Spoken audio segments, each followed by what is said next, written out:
really show how good they are.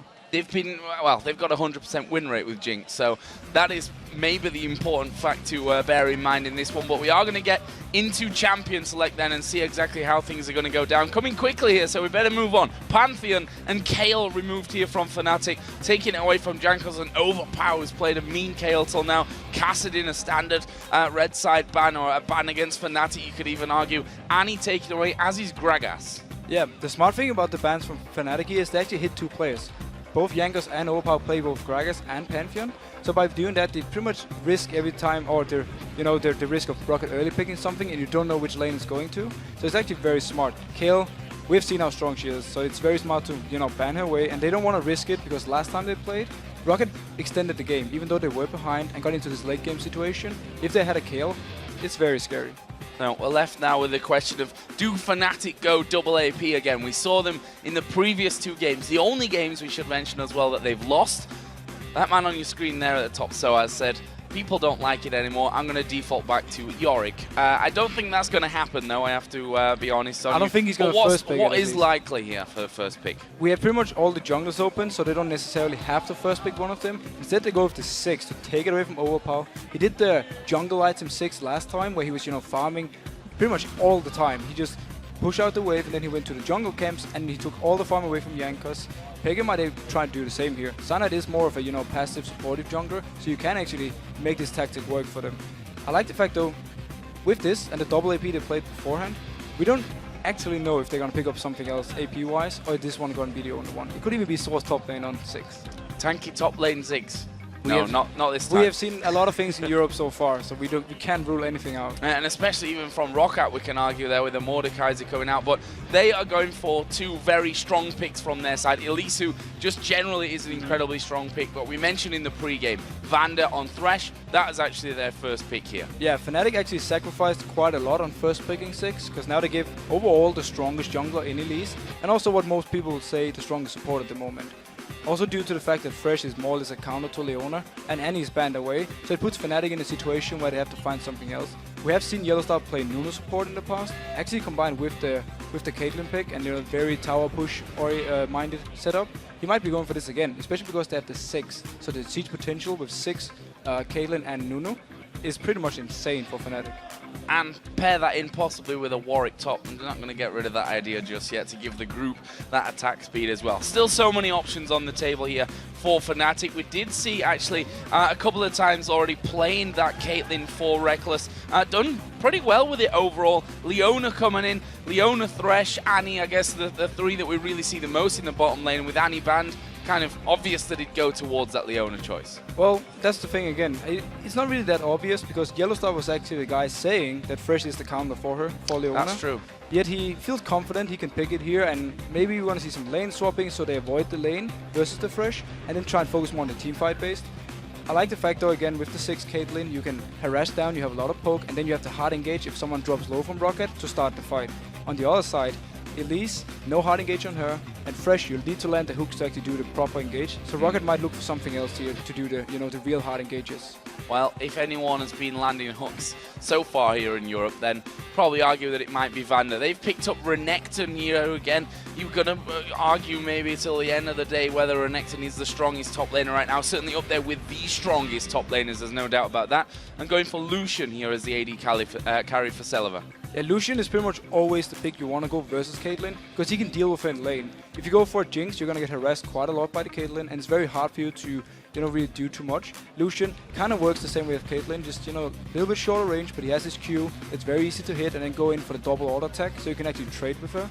Renekton on top, it's safe. You pretty much ensure yourself for having a dominant early game, and if he's locking in this Yorick though. Mundo against Renekton. You trade pretty much the early game pressure for the late game one, because late game Mundo with the teleport, so strong. Early game Renekton, very strong. So you kind of do the trade there. Well, we see Lucian coming out here in the jungle for Cyanide. And actually, if we think back to the last time that these 2 teams met, sOAZ played Mundo in the top lane. Cyanide played Lucian in the jungle. The rest of the team was different compared to that. They had Orianna, Jinx and Annie in there, but a similar top lane jungle combo from this one. Roccat now come to their last pick. It's going to be a mid laner here for Overpow. Yeah, he needs to pick the mid laner. Gragas is gone. He loved to play that versus the Ziggs actually. Kale's also gone. A pick he's been using quite a lot. I'm not expecting a Mordekaiser to come out, but I'm sure he has something in mind. That shut you up for a while there. Is it going to be an Alice though? Will we actually see that coming in? We have seen Bjergsen actually been playing AP YellOwStaR mainly in solo. Switching around. Khazix versus Ziggs. The way you counter Ziggs is by the fact where you can actually jump to him and get to him and force him to, you know, back off and not just poke all the time. And you can try and pick up an early kill. The thing about this matchup is the very, very early game. We're talking like level 1 to 3. There's actually kill potential for Khazix if you manage to land a jump on Ziggs. After that though, he's gonna get a lot of poke from the Ziggs, and it's gonna be very hard for him to actually deal with it before he builds up some items. So we could potentially see Jankos helping him out a lot, unless he can pick up the very early kill by himself. What do we think then? Who's got the stronger lineup between these two? Familiar champions over on the Fnatic side. Lucian obviously in the jungle for Cyanide there. And he's done really, really well. We've said you know, a couple of weeks ago that Cyanide is maybe a player to watch because he doesn't often get the credit that he's maybe due in that team because maybe of the other superstars that are in there, your Rekkles, your xPeke, your sOAZ, even your YellOwStaR, who, as you mentioned, is possibly the best support or has been the best support in Europe up until now. What do we think to Cyanide there on Lucian, going up against someone like Jankos who's shown he can make massive plays for his team, and the fact is he's playing Elise this time around as well. I mean, always scary to face an Elise, but if you have a jungler who can deal with it, it is Lucian. You can actually duel her, you can take the skirmishes with the Elise, and if Cyanide can manage to get Fnatic rolling, get the lanes ahead, with the siege combo they have, and due to the, I would say, lack of wave clear on Roccat side, they more or less only have Lucian, unless Khazix decides to involve his W for more wave clear. It's a bit unlikely though. So if they can manage to get ahead early with Fnatic, they can actually start really sieging down this turret and force Roccat into situations where they have to engage even though they've been poked. So that's kind of the way for Fnatic. If they win the early game, I actually see them taking a lot of control of the map. Well, it's time to total up the votes and see who you guys chose to win this one. And according to lolesports.com, Fnatic leads Roccat on the fan vote with 67%. I don't think that's too far off in the scenario that we're in right now. No, honestly. It's fairly spot on. Roccat won the last game, kind of bounced back. Fnatic have lost 2 in a row, so people started to say, you know, they are humans. They can actually lose games. We didn't believe it in the start when they just won everything. But yeah, I think the voting are fairly spot on, and we're going to have an exciting match. I think we can just agree on that. So here we go then. Fnatic versus Roccat. Last time around, this game was absolutely unbelievable. And if it's just half as good, I think we'll all still be happy by the end of it. But let's see how it's all going to kick off here. We can see that usual, that what we've come to expect at level 1 spread out across the map in a line. First thing I noticed is the fact that we have a relic shield on VandeR. He talked about it in his interview yesterday. If he's against a non-poke lane, he can take this relic shield because he doesn't need the stats from the door and shield to actually help him survive in the laning phase. And instead, he can actually shove and control the wave. And he can also, you know, help out his AD carry a bit more. So, level 1, just to quickly look at the trinket section. We've seen a couple of different variations actually coming out yesterday. Millennium, I want to say. My brain is a little bit wrong on that one, maybe. But a couple of sweeper lenses coming out at the start. This time around, though, everyone going in there with those warning totems. sOAZ is missing those cleavers on purpose. Definitely missing them. Every single one. But yeah, as you talk about, no sweeping lenses. I don't expect to see too much level 1 action, and I actually just expect to see most teams put down the wards they need to and go to the lanes. Both the bot lanes are moving, so they're going to be in the lane at 155. Nobody wants to give up, you know, the early push, so the other team can get level 2 early and go on you. Oh, here we go then, 140. See the junglers on their respective buffs right now. It's going to be a red buff start for Roccat's Jankos with Xaxus there to help him out. Cyanide will be starting on the top side as well with the blue buff. sOAZ is also there to give him a helping hand. And the smart thing about Sana starting top side right here means he can go to the bot lane when he hits the level 3 mark and he has the double buff. And if the bot lane from Fnatic should have issues due to having Leona, who can't do much early game, he will be there to help them, set something up, and maybe get them rolling from there. Now, there is that bottom lane we were talking about. Caitlyn, Leona versus Lucian, Thresh right now. This early game, as you said, could be dangerous for Fnatic.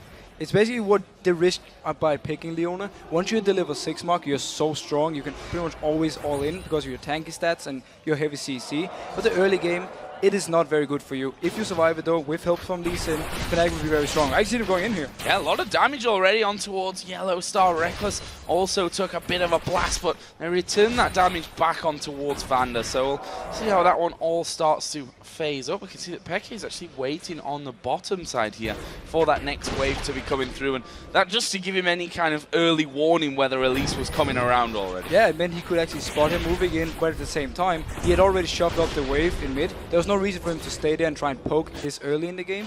He's doing the right thing though. If he can play this safe, get a few levels, he can really start bullying out Overpow. He's already started to do that, positioning, pushing Overpow right back onto his own turret, so that he has to sit there and farm things up underneath his tower, which I was just about to say shouldn't have too much problem with doing, and this is the first 2 CS that we see. But, you know, pressure may be coming into this one, but again, Overpow, as soon as he moves forward, Peke throws everything at him. Yeah, and this time Peke actually decided to move up to the turret and harass Overpow because Cyanide was nearby. If a gank should have been coming in from Elise, he would have been able to safeguard to him and, you know, help out, and he might even win the 2v2 fight for Fnatic's favor. There is Peke. Cyanide is still at the back, but Elise is on the top side here by the Wraiths, and Jankos actually going to start to work his way around from this one. There's no ward in that top side, but Peke, with that wave coming back towards the middle of the lane, decides wisely at this point to back away a bit. Yeah, notice how Peke is positioned in the lane. He's moving towards the side he has warded, so it's a lot easier for him to dodge a gank if it should happen. Jankos right now is forced to pretty much repel into his face, and that's very risky. He's going for it though. He is going to go for it. Satchel will actually bounce Peke away. Cocoon misses, but they dive into it. Peke goes low. He's a dead man. His first blood coming down. Cyanide does get one back on towards Overpow, but I don't think Cyanide can fight this one. That got him very low, but sOAZ has teleported down here. He's going to have Mundo running into him, and if these cleavers start to land, Jankos is in trouble. The bottom lane is starting to move up as well. There's the repel. Very smart from Jankos. Puts him back into the lane, and he is going to be able to escape this one. Wow, very smart play by Jankos. He managed to escape due to the fact he could jump to the minions right here. YellOwStaR did move up, but a bit too late. We have to touch about the fight though. We talked about the early game damage of Khazix. If he actually gets to 6, he jumps in and he managed to burst Peke so hard he didn't even flash in time. Yeah, flash was used with the ignite from Peke. Actually, Overpow didn't even flash during that one. YellOwStaR is now coming back into that lane, which, you know, that bit of wandering up towards the top side actually means that Celaver has already hit level 4 in that one, and Thresh won't be too far behind him. And you don't want to give someone like VandeR the chance to really get going there, as Peke coming back into the lane, boots of speed, 2 Doran's rings now. And Cyanide is instantly staying around the mid lane to help out if Overpow should jump on Peke. Peke has no flash, so he's very risky for him this one. He's ahead in the experience though, and with Cyanide staying nearby most of the time, he's feeling fairly safe. Star just camping out in that bottom brush. And would throw maybe a blind through there and cash onto him, but Cyanide is down on the bottom side of the map here. That mid wave pushed out once again. Peke, despite going down for that first blood, is a good chunk of CS ahead, which we can expect, I think, at this point in things anyway. Yeah, so basically he just shoved the wave in early. Right now, though, he's playing very safe. Again, he wants to keep the wave right here, so he's not in risk of getting ganked by Jankos once again. Talking a little bit about the bot lane, very impressive that Rekkles is actually even in CS. He has the Leona support, can't do much other than pretty much all in. But he's doing a very good job, and this is why he loves to play Caitlyn. You can always farm. Always farm from safety right at the back of that minion wave, as well as Xaxus just goes in for a bit of damage on towards sOAZ, and actually it's quite a lot of damage. There's the ignite going down, and that is a 1v1 kill in the top lane. That shouldn't happen. That should never happen. sOAZ completely underestimated damage from Xaxus, and he actually ends up dying for it. And this is just Roccat picking up kills where they need. They're actually setting up the dragon now, so sOAZ is dead. And all 4 men, 2 from the bottom, the mid laner and the jungler around this one. You see Dragon started off, but they actually back away from that one. Yeah, wisely enough, because they spotted Cyanide in the mid lane, so they knew he was nearby, and Fnatic could move up and actually start a 4v4. You don't want to start it this early when you have taken damage from the dragon, which it actually hurts quite a lot in this level 5-4 area. Celaver starting to move in closer there to the duo of Fnatic, but actually his jungler was recalling. This top lane, as he said, Xaxus taking down sOAZ 1v1. That gives him a 2-level jump actually over sOAZ at this point, and because sOAZ wasn't level 6, they didn't have that amazing ultimate in those scenarios to give him that massive reject. But this was kind of the trade or the risk we touched on in Champ Select. When you pick Renekton versus Mundo, you have the early game on Renekton, but you have the late game on Dr. Mundo. This time around though, Xaxus really managed to get everything from this, actually pick up a kill. Normally you just see Renekton being ahead in CS and pressuring the Mundo down. This time though, he got a very nice kill. Jankos just getting himself a red buff on the top side. Actually was just pinged on there, so they pretty much know the timer on that one. I don't think there's a ward. I'm not 100% sure, but I don't think there's actually a ward up there. There is. I'm telling a complete lie. He was stood on top of the ward. So they had the position. They know exactly where Jankos was there. And they ping over the other side. They know that he's switched over to that bottom side of the jungle. So keeping tabs nicely here on Jankos. Yeah, that's what they need to do, because Jankos, he's the one who's making the plays early game for Roccat. Look towards the top lane though, we have the Tiamat already completed onto Xaxus, which means he can just constantly shove this wave all the time, and if he should get ganked, he's fairly safe as a Renekton. He's very beefy, and there's not too much hard to see from either Dr. Mundo or Sim to actually shut him down. Look at that, underneath the tower, Xaxus reduces sOAZ to half HP. Really great play from him. Are they going to go for Dragon here? They're going to start that one off. Actually, Elise is on the backside of things, so this is actually a possibly more dangerous scenario than the last one. It is. Well, the bottom from Fnatic is far away. Roccat knew this. That was why they actually went for this one. They saw them recall, and immediately they said, we're in a position to do this. Fnatic is not to actually fight for it. Go straight for the Dragon. Very smart call, and very low risk call as well, because they knew the bot lane was gone. Here we see Xaxus between the towers. Easy work when you've got that Tiamat in there, to be honest. There's not much preventing him from doing this one. They knew that Cyanide was down there by the Dragon. They saw his Q actually being thrown into the Dragon Pit, and Xaxus just having a bit of a roam. Going to get some deeper vision in there just to make sure that he's safe in case Cyanide comes across. Goes straight back up to the Tribush as the next wave of minions start to come into that lane. Xaxus, he's just going to keep free farming as it is right now. We still have to touch on the fact though that Peke in the mid lane is far ahead in CS. Yes, there is a kill on Overpow, but Peke so far is ahead in goal due to the fact that he can always just shove the wave constantly whenever he wants to, and there's nothing Overpow can do to stop him. A really good job of actually, well, despite the death, playing so solidly, playing it defensively, sound 1700 gold. Xaxus there in that top lane once again, just going in this time on towards the turret. So as he's a bit tankier now that he's got that giant belt in there, along with his door and shield from earlier. We can see that Jankos has come up towards that top side as well. He had the double buffs on right there, so just showing that he's ready to play. It was a very clever ward though by sOAZ. He kind of thought, I can get dive right here, Renekton can tank the turret, and with the damage on the execute from Elise, they can actually take me down, even though my ultimate is running.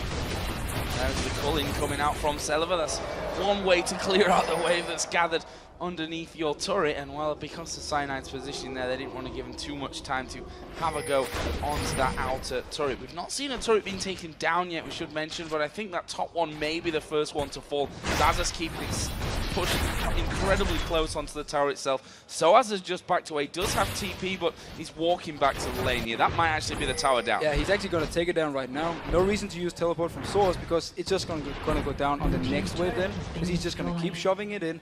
And this means now that Xaxus, he can just constantly push for the next turret, and if sOAZ is teleporting away, you might actually risk losing your second turret in this lane.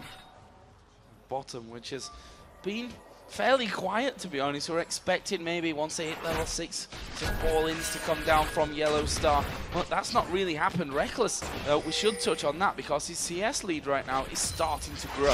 Fnatic is simply saying we don't have to all-in to win this lane, we're just out-farming them, and they're doing such a good job. Rekkles, I don't think he's missing any CS at the moment, and same goes for Peke in the mid lane. That's why Fnatic is actually doing okay, despite being down a dragon and a turret for Roccat side. They're going to go all in for this one. Cyanide was waiting at the backside. In fact, he's still waiting there. It needs YellOwStaR, though, to pretty much hit an entire combo if they are to get this one started off. VandeR just waiting. Actually hits the recall there. So looks like VandeR and Celaver may be backing off from that one. Peke again moving back on towards his raids. He's been farming them up constantly so far this game. Yeah, I mean, look at the farm on Cyanide compared to the farm on Jankos. Jankos is getting the jungle camps he needs. Cyanide has to give up a lot because Peke is constantly shoving his own wave, going to the race. It's how you get really fed as 6, and it's a smart enough tactic if Peke can then carry from there on. shall see about that one. Up until now, despite that death at level, I say at level 1, the early first blood, I think they were around level 3 when that actually happened. He's done a great job. Actually has 2 levels in advantage over Overpow.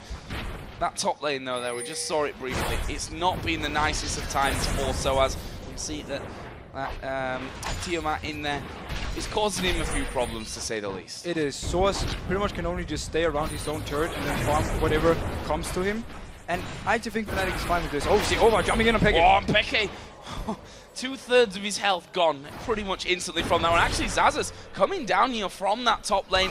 I say top lane, it's pretty much Fnatic's blue buff kind of level on that top side of that, so it's quick for him to move over. And this is a blue buff possible steal coming in, and, well, they do pick that one up. Meanwhile, Cyanide going to get jumped on. This is hard to get away from the cocoon. Doesn't quite land. Meanwhile, Celaver all alone in that bottom lane. We did see VandeR throwing out the lantern to bring his AD carry back to safety. 2 close encounters, no kills though. No, but action everywhere, and Roccat is doing the exact thing they should do with Xaxus when he's pushed up the lane so much. Go for this blue buff, because they have all the pressure, they have all the vision on Fnatic's members, so they can go in here and take it. Jankos had to smite it, so they couldn't give it to Overpow due to Cyanide moving in, and he was, you know, in smite range for it. Just having that red buff now on his own. Overpow, we've seen how much damage he can do. Brutalizer, I think pickaxe is what he's currently got in his arsenal. The Queen's Unholy Grail has been done on that last return here by xPeke, who's quite frankly farming up a storm at this point. And actually, he actually was top in terms of farm at 20-minute mark for across the entire EU LCS. He's always been like this, like constantly farming. That's what xPeke does. It's what he's good at. We have seen him play these assassin types, where he focuses more on killing, but generally he likes to fall back on these very farm-heavy ones. And I think it favors Fnatic quite a lot. That it gives a lot of safety. The fact you will get this very strong AP champion for when the team fights actually start. And sOAZ getting dived. Yeah, sOAZ getting dived here by Jankos and by Xaxus, and he pops his ultimate here. The Ignite was down onto him, and we saw even with those turret hits coming in, he's still pretty healthy from that one. sOAZ pushed right down to the wire. Flash had to be used to get away. And Xaxus, he's so strong. This does mean, though, he won't have the ultimate if he decides to move down for this dragon fight. It's going to be in about 10 seconds when the dragon spawns. He might, though, just choose to stay in this top lane and constantly push it down for sOAZ to stay, otherwise he will lose his turret. Down on the bottom lane there, we see that 140 to 122 CS. Rekkles having a good time of things in that lane. He's got the workings of that Bloodthirster already. Other side, Celaver has finished off his Bloodthirster. I can only surmise from that there's a lot of gold currently sat along with Rekkles. There was the blue buff giving him, okay, 900 gold that Rekkles currently has, which is enough for him to do that. But we have Dragon coming in. Roccat are already in position. There's a ward on it. Will Fnatic try and contest it, or just try and steal it with the 6th bomb? They're not really in a position to fight, though.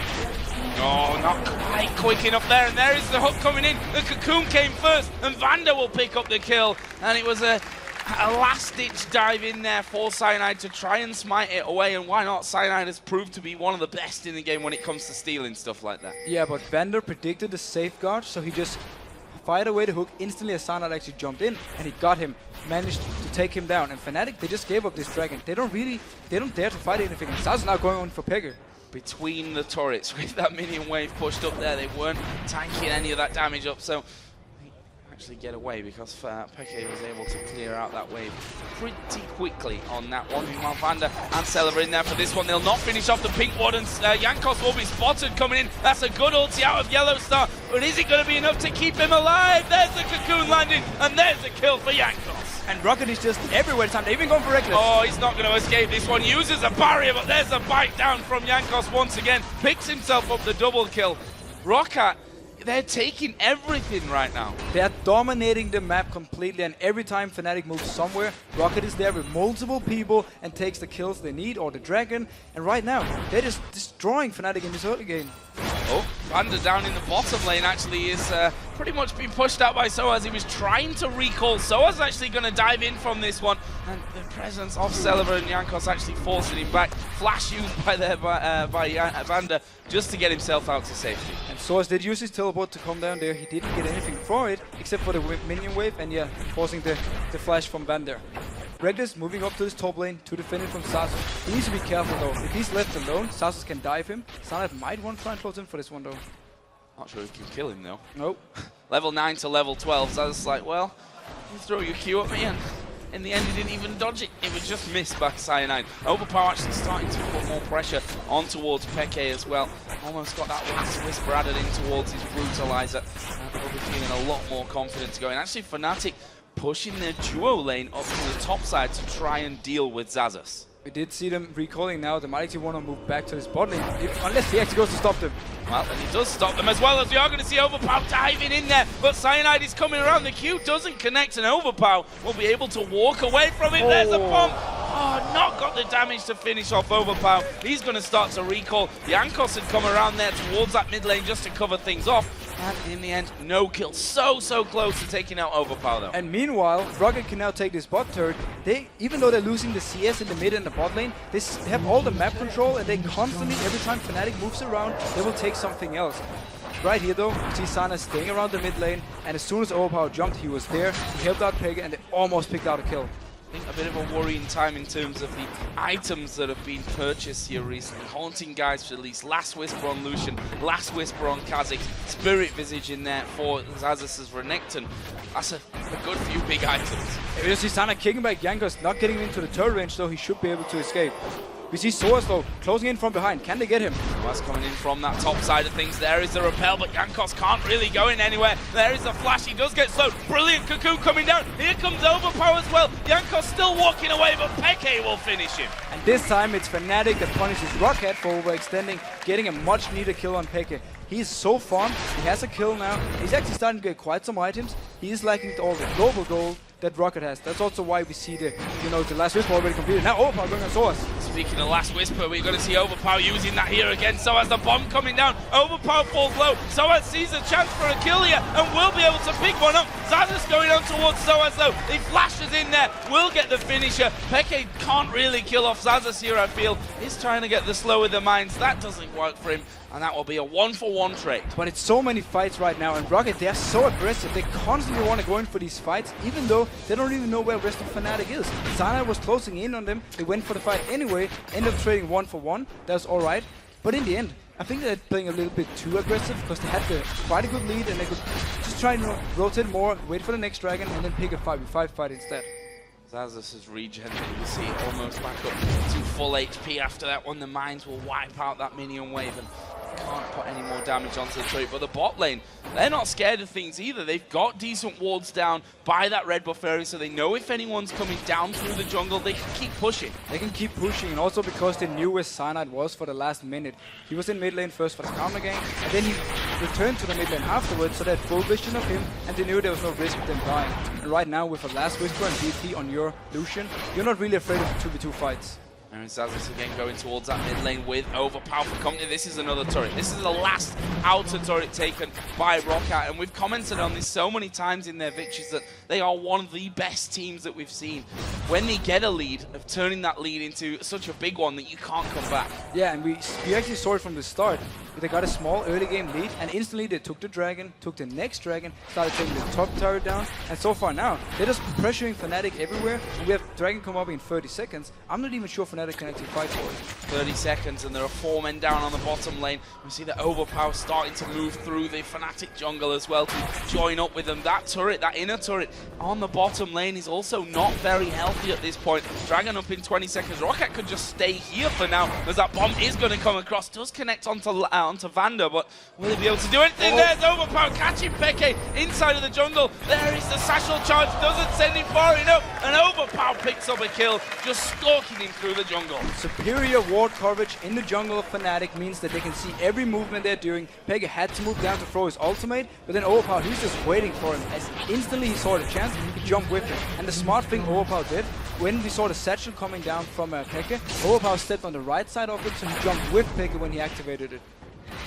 Using Peke's tools against him in that case. And that's obviously set them up perfectly for Dragon. We said 20 seconds until that spawn. They got the kill inside of the jungle. They took that bottom inner turret, and now they take Dragon again. Look at the gold. We're approaching a 10,000 gold lead almost here, not even 22 minutes in. And who cares about losing in CS in your lane if you're getting all the global gold on the map? We have 3 dragons and 4 turrets to nothing on Fnatic's side. They really need to try and get something from this, or at least try and extend the game. And now we have to touch on the fact Caitlyn 6, that is wave clear. That means extending the game, unless Roccat can manage to dive them and maybe shut them down, or keep doing what they're doing now, picking up kills whenever they, they see a chance, and then get something else on the map. But with the combo from Fnatic, they can really defend and extend this game for a long time until they have the needed items. Let's have a look at the point you were making there. xPeke, 208 CS to the 152. Kills pretty similar from that one, but if we look at the gold that they've taken throughout this game so far as the bomb comes into the middle there, the gold that they've taken throughout the game between them is actually pretty close, sorry, with 200 just being the difference from that one. That's with that massive farm lead that xPeke has. Yeah, but again, this is global gold. This is why global gold is so strong, because it's for everyone on the team.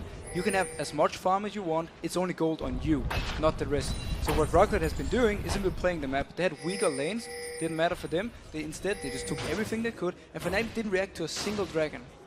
Yeah, and you can see that in the top lane as well. 2,000 difference, 4,000 gold difference between the junglers, for example. The AD carries is 1,000 gold in there, so we are going to see Overpow going a little bit deep from this one. Actually may end up getting caught out. Cyanide is at the back. Overpow still alive from it. VandeR throws out the hook, but it goes straight between them. No kills there. Overpower stealth just activated when Cyanide was about to kick him back, so he couldn't target him in the stealth, and instead he ended up doing nothing with it. 3 of them knocked up, but they're a 4-man defense against what is a 5-man Fnatic team in this mid lane. Overpow obviously had to go back home to heal, but he shall be back here in just a second. And Roccat have started to move over towards the Baron dance. And they have double ping wards down, yeah. There's no vision. Look at the whole ward coverage here from Rockat's side. Everything for Fnatic is warded. They will throw the bomb and spot them out, though. They're moving for this one. They want to fight. Didn't really do that much to them there. That's a worrying sign from Fnatic as a hook going to land on towards Cyanide. They want to keep him away, and they're going to keep him away by killing him. Overpow gets that one. The Baron is going very, very low. Rockat's still doing that. Will finish that, and now they're going to surely be hunting for the kills. A stun comes onto sOAZ. He pops his ultimate, but can he escape from this one? There's a push from the side. Good satchel charge. Will knock them back. That means that sOAZ lives, but Cyanide went down. Baron went over to Roccat. Yeah, and Roccat completely expected Cyanide to move around there so he could try and steal the Baron, and the hook came in from VandeR. We have seen it so many times. Instantly hooks him, kills him with Overpow, and there's no chance of them actually losing the Baron from there. They did take a lot of damage though, because they were stuck in this pit versus the Ziggs constantly throwing in bombs, but they managed to pick it up, and very fast reaction from Roccat, instantly going for this. Look at the hook coming from VandeR first, and then Cyanide, he's just dead instantly. The damage coming in from xPeke though, and actually the ultimate from Celaver completely missing. He could have maybe taken out VandeR. He would have done too much for the fight though, because now, right now, after they pick up his Baron, they're just chasing down, and Fnatic, they're too far behind to even fight him. I should probably remind you guys, coming into this game, Fnatic 7 wins, 2 losses, Roccat 6 wins, 3 losses. Now, this will actually put them level in the table if Roccat can see this win through. They're currently exactly 10,000 gold in the lead, 25 minutes in, 4-0 in turrets, although Fnatic's first turret of the game might come to them as sOAZ is pressuring that top side. And actually it won't, because Xaxus has come over there. And I tell you what, he might fancy his chances of having a good go at that big tanky Mundo. We have hit the point though where the tanks can't really kill each other. It's more or less just push out the wave and then move somewhere else to make a play. sOAZ, he's having his teleport so he can stay in the top lane, constantly pick up the farm he needs, then rely on xPeke and Rekkles to just wave clear in the mid lane over and over, forcing Roccat to have to do a rather risky dive, and then maybe Fnatic can try a comeback. sOAZ again being pressured. Xaxus pushing out his wave so quickly with that Ravenous Hydra. And Spirit Visage has got another Giant's Belt in there as well. And we have to touch on one thing. Look at the junglers right here. Farm-wise and item-wise. Jankos, so much more farm, so much more global gold, and he's going his full AP Elise build again, where he's able to pretty much destroy anyone who comes close, and they can get this early kill that Overpow needs to get his reset, so he can keep jumping on in fights. We've seen a Bloodthirster added in as well for Khazix. Celaver almost got that Trinity Force on top of his Bloodthirster and Last Whisper at this point. And the thing is, Overpow can go to any lane with his Khazix right now, because if it comes down to a 1v1, that's where he really shines. Yeah, that's where he really shines. He might actually want to shove up this lane and then try and come in behind Fnatic here in the mid turret and instantly kill a target. It will require though that he will either land a cocoon or a hook from VandeR to really set it up. Well, we see that YellOwStaR has actually come down to that bottom lane to help things out with Rekkles, who currently Phantom Dancer, Bloodthirster. Well, look at Xaxus, pretty much alone here. He's going to carve a second turret in that top lane. The middle inner turret has gone down. Overpow jumped in on towards Rekkles there. He's going to be stealthed up, actually gets slowed, and the stuns are going to start to come around. Exhaust is down as well. Overpow's going to try and escape this one, but with the bomb, with the ace in the hole. I mean, they killed him, but they've thrown so much at him, and that's going to mean a free inhib turret for Roccat on the top side. Yeah, it was a desperate move by Fnatic. Actually going in on sOAZ right here. Won't be able to pick up the kill, but desperate move by Fnatic, moving 4 people down to take on 1 guy and giving up a mid turret for it. This means Roccat can actually move down, but it's inhib now, and force Fnatic to either take a fight or give it up for free. And we have to give credit to Roccat, what they do is so smart. They know there's a lot of wave clear on Fnatic side, so they spread out in all 3 lanes and just pressure every single one down and forcing Fnatic to lose the turret in one of the lanes. This was the top one because Mundo was there. He couldn't wave clear himself, and therefore he lost the turret, and they also managed to pick up the mid one because Fnatic rotated bot to try and pick up the kill on Overpow. Yeah, there's no real risk in that play from Roccat, because even if they do get taken down, it needs probably 3 people to do that, which means somewhere else is just open for them. And with the Renekton pushing top with the Khazix down bottom and the rest of them then in the mid lane, either of those lanes can take a turret then. And that's the thing, because if Fnatic engage on them in the mid lane, you have the 2 solo laners, they're actually fairly close. They can come in very fast and join the fight, maybe clean up, get a few kills here and get some resets. And at the same time, if we saw Fnatic do what they did, send multiple people to one lane to kill a single guy, you just take the mid turret with your 3 people. So all in all, very nice play by Roccat, and they're using this lead perfectly.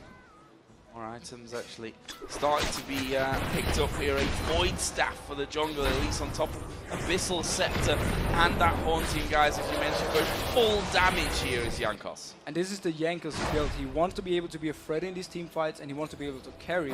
And again, as I touched on earlier, when you combine this with a Khazix and a single target burst damage from Elise, you can take a target so low that Overpow can come in, get the kill, get the reset, and then keep going. And meanwhile, you have Celaver with now Trinity Force, Bloodthirster, and Last Whisper standing in the backline, just hammering away on whoever comes close. Now also see that Roccat of the Iron Solari being picked up here for VandeR, an item that we're only seeing spotted in certain teams, certainly not as popular as it used to be. But it's very smart against the AoE from xPeke. If he throws down his ultimate and you pop this shield around everyone nearby, it will take quite a lot of the damage away and also keep, you know, Roccat fairly healthy. So it's a smart pickup. And Ghostblade, another item which we don't get to see all that often here, is now finished on Overpow as well. He's doing such a great job, and we can see that Roccat going in there once again. Xaxus just bullying out, pushing this top wave back, and the rest of them in the mid looking for a free inhib. They're basically just forcing Fnatic to keep people in the mid lane while Xaxus gets some turret damage up in the top lane. And now they're Fnatic actually going in. Yeah, they're actually going in for this one, but Cyanide just going to pay the price. There was no follow-up from the rest of the team. YellOwStaR pushed away. They dive on towards sOAZ. He's a tanky one, and he's down to less than half. Inhib falls, and they can go straight to that top lane because of the fact that Xaxus has just pushed that one out previously. This is inhibitor turret number 2, taken away by Roccat, and they're going to have the second inhib as well. And Cyanide is dead for 20 seconds more. Even if he should come up, if he does this again, he will just die instantly. Roccat didn't even use anything. They're going on sOAZ now. Xaxus is going on sOAZ. Well, he's going super low. They actually turn it around here. Xaxus is going to fall. That's basically a free kill from Fnatic. Xaxus pushing a bit too far out. A great ultimate coming in from YellOwStaR, stun locking him there. The lantern was there for him to take it out, but he was simply stunned all the time. Great ultimate from YellOwStaR, getting a much needed kill. But by this time, I'm afraid Fnatic needs kind of a miracle to win this game. I don't think you're too far off the mark as well in terms of it being a miracle. Look at the goldie, 15,000. We've got 6 seconds until Baron comes up. Roccat really don't need it at this point, but they can use it to bait out the fight. And look what Fnatic's doing. Overpow is on a ward. They can maybe get a kill here and then take the Baron afterwards. Well, they might need to hurry up about this one because Overpow's having a good go. Ace in the hole will get the kill though from Rekkles. That's another nice pick, just purely from vision control. And look at this, they're moving straight to Baron. And the problem that Roccat have is that Celaver is down on the bottom side. The Overpow is dead. It's basically going to be up to Jankos here for a steal. Yeah, Jankos has to try and steal this one because Xaxus is far away, Celaver is far away. Fnatic can try and burst this one down and try and get it. Oh, Cyanide in on top of that one, and actually we are going to see them going in, and there is the steal! Jankos picks up the Baron, Rekkles is going to fall, that's 2 kills coming down, Cyanide will die as well, and the shutdown even came, double kill comes in, triple kill comes down, and it's Celaver that picks them up. 4 men down for Fnatic with 40 second spawn timers. The Baron picked up there, smited away by Jankos in the end. They're going to go for the win. In fact, they surrender. They surrendered. Fnatic had to make this call of going for the Baron. They had to do it, and they had to risk Elise stealing it. It was the only choice because they were so far behind. Jankos, though, showing how good he is. Coming in, gets the steal, and then they can just grab up everything and get the kills they need to finish the game.